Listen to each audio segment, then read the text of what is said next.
All right, I'm trying to make give you as much insight as I can on the chart of accounts.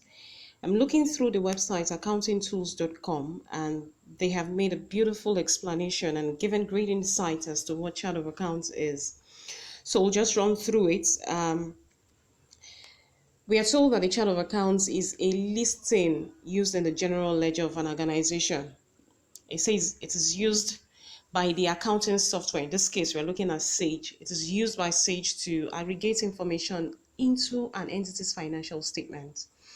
The chart of accounts is usually sorted in order by account number to ease the task of locating specific accounts.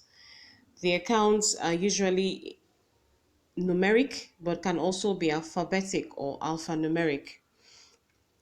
We also know from experience that accounts are usually listed in order of their appearance in the financial statement. So starting with the balance sheets and continuing with the income statement. Thus, the chart of accounts begin with cash, proceeds through liabilities and shareholders' equity, of course, when you're doing your balance sheet, and then continues with accounts from revenues and then expenses. And so many organizations structure their chart of accounts so that expense information is separately compiled by department. Okay, let's not go into that.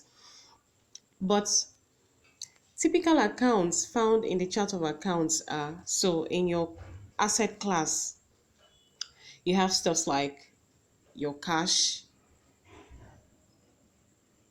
your checking and your current accounts, cash for your maybe savings accounts and other things. You have petty cash. There are some other things that are not quite relevant for small businesses, but you can just gloss through it. Um, you have a variety of items which are already classed already for you. So you might just want to look at them if you want to go through the website accountingtools.com. For your abilities, typical accounts that you also find, of course, this one makes sense most. Your accounts payables, your accrued liabilities, tax payable, wages payable, notes payable. For some companies, you might not be using these notes payables then. For the stockholders' equity, of course, you definitely see these three: common stock, preferred stock, and your retained earnings. In your revenue, the chart of accounts, typical chart of accounts you'll see is you have a class for revenue for your sales returns and allowance. For expenses, you also have this cost of goods sold, advertising expenses. All these ones already built out for you, so you can have a layer of accounts charted already for you for your use. But here's one thing I want us to look at. You have chart of accounts best practices. It's worthy to note that the following points can improve the chart of accounts concept for a company. So when you're charting your accounts, you don't just chart because you want to chart. There are best practices that you might want to look at.